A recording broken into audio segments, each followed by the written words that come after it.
Hello friends. आज के video में हम stock analysis, currency analysis, crypto analysis हर का एनालिसिस करेंगे और वो भी आपका मेथड है contraction and expansion. Contraction expansions दो वर्ड स्टॉक मार्केट में रिलेट करते हैं प्राइस को, मूवमेंट को लेकर के। और स्टॉक, करेंसी, क्रिप्टो लिखा हूं मैं यहाँ पे, तो इसका ये है कि ये हर चीज में एप्लीकेबल है। ऐसा नहीं है कि अगर आप क्रिप्टो को ट्रेड कर रहे हो तो इसका मतलब है कि आपको क्रिप्टो के लिए अलग कुछ सोचना पड़ेगा या करेंसी के लिए अलग कुछ या स्टॉक के लिए अलग कुछ। हम सबको अपने हिसाब से कर सकते हैं। जब आपको फुल्ली फ्लेज क्रिप्टो ट्रेडिंग करने को मिल जाएगा या आप करेंसी में ट्रेड करना लगोगे या क्रिप्टो में ट्रेड कर रहे हो या करने वाले या करोगे, स्टॉक में कर रहे हैं या करने वाले हैं, तो आपको इन सब चीज को, इस बात को भी अगर इस तरीके को भी ध्यान रखेंगे और अपने जो भी आपके ट्रेडिंग टेक्निक है उसके साथ साथ अगर इसके थ्रू भी आप अपने स्टॉक पे इस चीज को अप्लाई करके चेक करेंगे जो आपका ट्रेडिंग टेक्निक है और ये जो मेथड है इसके बेसिस पे क्या दोनों मिलते हैं या नहीं मिलते। अगर आपके ट्रेडिंग टेक्निक से अगर आपको एंट्री, एग्जिट, प्रॉफिट मिल रहा है तो इसको लेके क्या, ये एक आपका एनहांसर है आपके मेथड में कि आप जो भी मेथड यूज करो उसके साथ इसको लगा करके आप चेक करो कि ओके, आई एम, जितना परसेंट आप शेयर उससे 1-2% और शेयर होना है। तो कॉन्ट्रैक्शन एंड एक्सपेंशन, आपके पास दो वर्ड है कि कॉन्ट्रैक्शन का क्या मतलब होता है कि प्राइस का कॉन्ट्रैक्ट हो जाना, और एक्सपेंशन का मतलब क्या होता है, प्राइस का एक्सपेंड हो जाना ना। यहाँ पे मैंने वर्ड यूज किया करेंसी एंड क्रिप्टो एनालिसिस। तो क्रिप्टो में क्या होता है कि हमारे पास बहुत सारे, हमें ये नहीं पता कि कौन कौन से क्रिप्टो होते हैं जिनको हम ट्रेड कर सकते हैं। ऐसे अगर हम देखा जाए तो हमें हमारा एक कॉमन सा वर्ड यूज जो नाम है क्रिप्टो में, क्रिप्टो करेंसी में, बिटकॉइन हम सब जानते, ईथर हम सब जानते हैं। इसी तरीके से और भी जितने भी क्रिप्टो करेंसी है, क्या उनके बारे में आप सभी कोई सभी जानते? तो उसके लेकर के भी हम एक थोड़ा साथ में बताना चाहेंगे कि हमको क्रिप्टो का क्या ध्यान रखना है ना। ये प्लेटफॉर्म है जहां पे आप देखोगे कि आपको क्रिप्टो के बारे में दिखाया जा रहा है कि क्रिप्टो किस तरीके से करते हैं या काम। तो हमारे पास इस प्लेटफॉर्म में हमको एक सिंबल का ऑप्शन दिया जाता है। हम जब सिंबल ओपन करते हैं तो हमको नजर आता है कि हमारे पास एक सिंबल है और उसको हमको देखना है। तो मैं सिंबल को ओपन कर दे रहा हूँ। Now this is my symbol.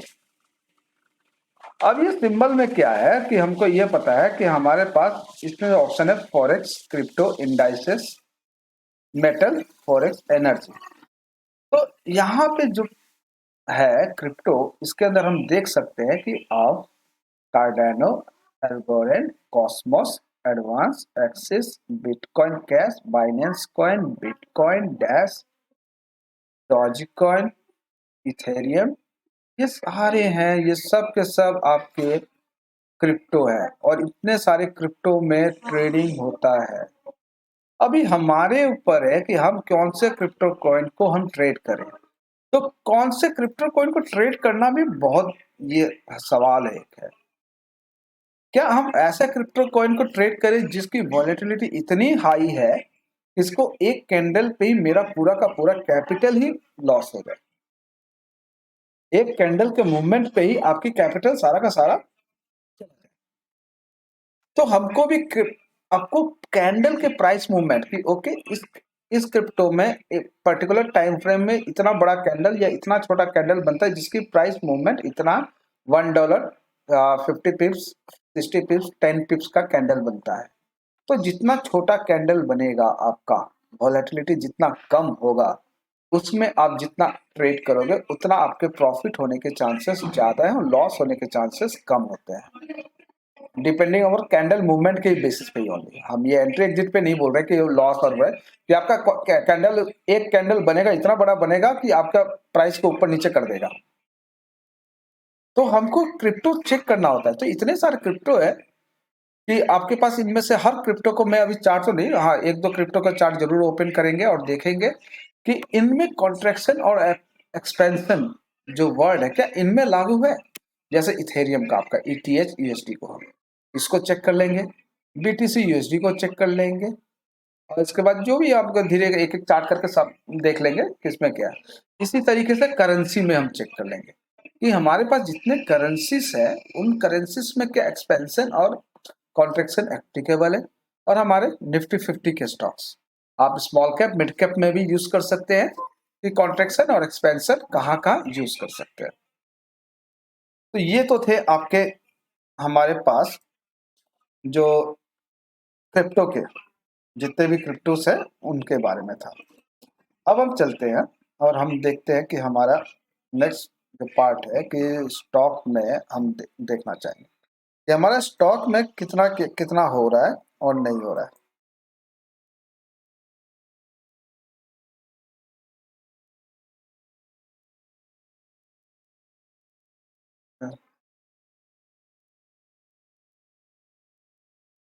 हमारा चार्ट डिस्प्ले नहीं हो पा रहा है, पहले इसको ठीक कर लेते हैं।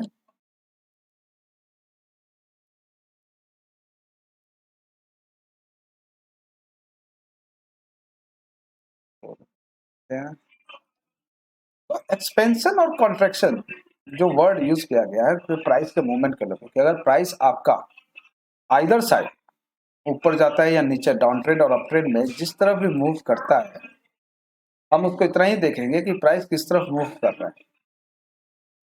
हमारा प्राइस कहाँ से कहाँ तक मूव कर रहा है हम ये चीज चेक करेंगे। कितना मूव कर रहा है, अगर वो जितना मूव करता है उसी तरीके से कितना टाइम लेता है डाउन ट्रेंड करने में। ठीक है, यहाँ तक सबको विजिबल होंगे इस सेटिंग पे ना। तो हम देख सकते हैं कि हमारे पास जो चार्ट होते हैं और चार्ट में हम जब ऐसे चार्ट को देखेंगे कोई भी, जैसे ये अदानी पोर्ट का चार्ट है और टाइम फ्रेम आपका डेली है। डेली टाइम फ्रेम कहने का मतलब ये है कि आपका जो एक एक एक ग्रीन या रेड बार दिख रहा है वो पूरे एक दिन को रिप्रेजेंट कर रहा है। जिसका आपका ग्रीन है तो ओपन प्राइस नीचे, क्लोज प्राइस ऊपर और ऊपर वाला हिस्सा हाई और नीचे वाला लो। रेड है तो आपका ओपन प्राइस ऊपर होता है, क्लोज प्राइस नीचे और हाई और लो। तो ये आपका डेली का कि डेली का मतलब एक जो बार दिख रहा है, बॉक्स, रेक्टेंगुलर बॉक्स दिख रहा है जिसको कैंडल बोलते हैं, ये आपका पूरे दिन को रिप्रेजेंट कर रहा है कि प्राइस यहाँ से यहाँ तक गया था। तो कॉन्ट्रेक्शन और एक्सपेंशन का कहने का मतलब है कि हमारे पास जब प्राइस निकलता है अप ट्रेंड और डाउन ट्रेंड में तो हम देख सकते हैं कि प्राइस यहां से यहां तक मूव किया स्ट्रेट। तो इसका मतलब है कि यहाँ पे जो ये वाला हिस्सा प्राइस यहाँ पे कंप्रेस हो रहा था, रुक रहा है, ये वाला हिस्सा इतना, ये पूरा का पूरा कंप्रेशन जोन है इसका। प्राइस इतना कंप्रेस किया कि प्राइस ने एक बनाया और अपने आप को इस जोन में फंस गया। अब इसके बाद इसको निकलना है, जब ये निकलेगा तो कुछ मूवमेंट करेगा, एक्सपेंशन। और जब एक्सपेंशन होता है, जब बढ़ता है प्राइस, उसके बाद ये वापस कॉन्ट्रैक्शन में होता है। तो कॉन्ट्रैक्शन में क्या, एक्सपेंशन में क्या है कि प्राइस या तो लिनियरली ऐसे मूव कर जाएगा, प्राइस सीधा सीधा मूव कर गया। अब प्राइस का एक्सपेंशन अब टाइम के साथ जब एक्सपेंड करेगा तो वो कुछ इस तरीके से करेगा। ये टाइम के साथ एक्सपेंशन हुआ और ये प्राइस ने खुद को अपने आप एक्सपेंड कर दिया। तो इसी तरीके से कॉन्ट्रैक्ट जब करते हैं तो क्या होगा कि प्राइस फॉल करेगा। तो ये प्राइस ऐसे देखिए, ये कॉन्ट्रैक्शन में आया कि प्राइस ने खुद को खुद एकदम स्ट्रेट गिरा लिया और उसके बाद इस लेवल तक अपने आप को कॉन्ट्रैक्ट कर रहा है। तो हमारे पास कॉन्ट्रैक्शन में भी आपका प्राइस का करेक्शन और टाइम का करेक्शन। कॉन्ट्रैक्शन में दो चीज की करेक्शन होती है। आपके कॉन्ट्रैक्शन जो वर्ड आएंगे, कॉन्ट्रैक्शन में आपके दो चीज का करेक्शन होंगे, एक आपका प्राइस करेक्शन और एक आपका टाइम करेक्शन। Price time. तो प्राइस करेक्शन और टाइम करेक्शन आपके दो वर्ड यूज करेंगे कॉन्ट्रैक्शन के टाइम पे। ये आपका कॉन्ट्रैक्शन के टाइम पे है कि जब भी कॉन्ट्रैक्शन होगा आपका प्राइस और टाइम में कॉन्ट्रैक्शन होंगे, या तो प्राइस बहुत तेजी के साथ गिर जाएगा और फिर उसके बाद प्राइस आपका स्विंग करेगा। ये प्राइस स्विंग कर रहा है, हाई लो मारा, तो मतलब टाइम के साथ वो अपना समय बिता रहा है। इसी तरह एक्सपेंशन में भी प्राइस और टाइम के साथ धड़ल्ले से भाग जाएगा और या धीरे धीरे धीरे धीरे करके ऊपर जाएगा। तो कैसा मूवमेंट होता है इसी के बेसिस पे हम चेक करते हैं, कुछ इस तरह से ऊपर जाएगा। तो ये प्राइस का करेक्शन, ये टाइम का करेक्शन, फिर प्राइस का करेक्शन, तो ये एक्सपेंशन है। और इसी का रिवर्स प्रोसेस कॉन्ट्रैक्शन, जो कि प्राइस को गिराता है। प्राइस को चढ़ने के टाइम पे एक्सपेंशन, गिरने के टाइम पे कॉन्ट्रैक्शन। तो ये कॉन्ट्रैक्शन और एक्सपेंशन के बेसिस पे स्टॉक को हम एनालाइज करते हैं। अब सवाल ये है, प्राइस तो गिरता ही है, गिर ही रहा है, तो हम इसकी ये जो गिरावट है इसको किस लेवल तक गिरने दें, कहाँ तक सोचेंगे कि प्राइस यहाँ तक कॉन्ट्रैक्ट या एक्सपेंड कर रहा है।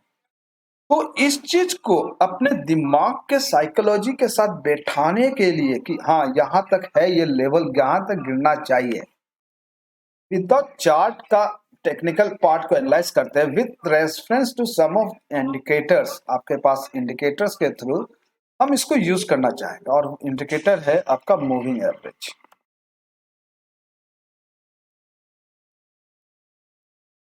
मूविंग एवरेज, तो यहाँ पे मेरे पास बहुत सारे मूविंग एवरेज है। एक यहाँ पे देखिए मल्टीपल मूविंग एवरेज है, मैं इसको लेना चाहूंगा। इस मूविंग एवरेज में आपके पास ये ऑप्शन है कि आप जितने भी मूविंग एवरेज है 10, 20, 30, 40, 50 जो भी है आप अपने हिसाब से यूज करना चाहते हैं।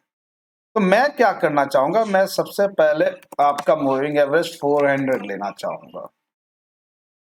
उसके बाद मूविंग एवरेज 200 का लेना चाहूंगा। उसके बाद मूविंग एवरेज 100, फिर 50, ठीक है, फिर 20, बस इतना बहुत है। और ये लास्ट वाला मूविंग एवरेज हम 10 का छोड़ देते, 1 का छोड़ देते, 5 का भी, इसको लास्ट 6 पीरियड को छोड़ देते। और इसके बाद आपका यहाँ पे देखिए मेथड है सिंपल, इसको हम एक्सपोनेंशियल कर देते हैं। हम एक्सपोनेंशियल मूविंग एवरेज लेंगे ना। 400 मूविंग एवरेज सबसे बड़ा मूविंग एवरेज है, ठीक है। अब इस मूविंग एवरेज तक प्राइस आ भी सकता है, नहीं भी आ सकता है। तो हमारा मूविंग एवरेज का कहने का मतलब ये होता है कि प्राइस जब कॉन्ट्रैक्ट करेगा या एक्सपैंड करेगा, तो एक्सपैंड करने के मतलब है ऊपर चले जाना, कॉन्ट्रैक्ट का मतलब है नीचे जाना। जब नीचे गिरेगा और मूविंग एवरेज जब प्राइस के नीचे होंगे, तब हमको देखना है कि क्या होता क्या है। हाँ, ओके कर देते हैं। अब इसमें मेरे को ये नहीं समझ में आ रहा कि कौन सा क्या लाइन है, तो मैं क्या करता हूँ कि मेरा 400 का लाइन सबसे टॉप में है, 200 सबसे बॉटम में, दूसरा और छठा 200 का है। तो टॉप वाला 400 को थोड़ा सा हेवियर कर देता हूँ और 200 को थोड़ा सा लाइटियर कर देता हूँ। और ये 6 भी 200 है जो कि ऑरेंज कलर है, इसको भी ऑरेंज कर देता हूँ और ये लाइटली कर देता हूँ ना। और बाकी आपका 20, 50, 20, 100, 50 है, तो 20 ग्रीन है, चलिए ठीक है। तो ये है हमारे पास। तो हम यहाँ पे देखिए ये अलाइनमेंट में ही आपको सारे कलर अब मिल जाएंगे। जब मूविंग एवरेज अपने आप को अलाइन कर लेते हैं, सबसे ऊपर 20, उसके नीचे 50, उसके नीचे 100, उसके नीचे 200, उसके नीचे 400। तो अब आप देखिए क्या होता है कि जैसे 200 को ब्रेक करता है, यहाँ पे 200 मूविंग एवरेज को ब्रेक किया, इसके बाद इसने यहाँ पे 400 पे आया और 400 से एक नया हाई मार। तो क्या मेरे लिए 400 एक मूविंग एवरेज है जो उसकी सपोर्ट का काम कर रहा है?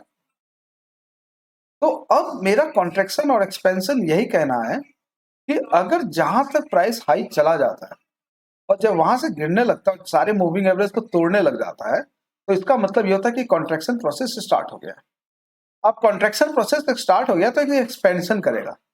तो एक्सपेंशन के लिए मेरे को क्या चाहिए कि ये सारे के सारे लाइन जो है ना अलाइन हो जाए, और उसके बाद जब ये मूविंग एवरेज फिर वापस जब प्राइस, अब देखिए यहाँ से प्राइस जब मूविंग एवरेज के नीचे गया तो इसको वापस जाने दीजिए ऊपर प्राइस को। जब एक बार ऊपर चला जाएगा और सारे मूविंग एवरेज नीचे आ जाएंगे, तो प्राइस का कॉन्ट्रैक्शन आपका प्रोसेस प्राइस के टर्म पे और टाइम के टाइम पे प्राइस कॉन्ट्रैक्ट करना काम, अपना कॉन्ट्रैक्शन का काम खत्म कर दिया है with reference to price and time correction.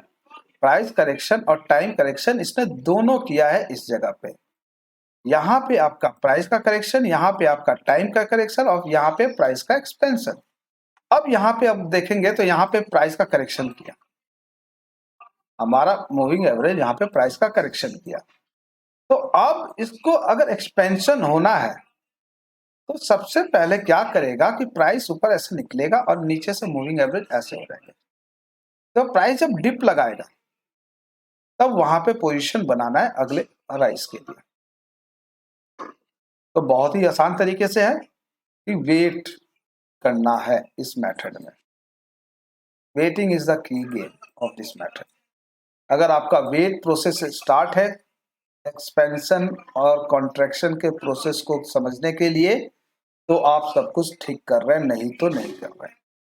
जैसे कि इसमें स्टॉप लॉस लेवल कैसे हिट होता है, यहाँ पे देखिए प्राइस ऊपर चला गया, नीचे आया, नीचे आया, इस लेवल के करीब आया 20 के, देखिए यहाँ तो टच भी किया। ये जगह है आपको खरीदने का कि ठीक है यहाँ से उठा, यहाँ खरीद लो, इस ग्रीन पे खरीद लो। तो ये सब चीजें जब मैं खरीदता हूँ कि जो कैंडल, जिस कैंडल में मुझे लगता है कि खरीदना चाहिए, इस कैंडल को खरीद लो, एंट्री या एग्जिट है, फिर गिर गया, फिर यहाँ पे लग रहा है कि ऊपर जा रहा है, यहाँ खरीद लो,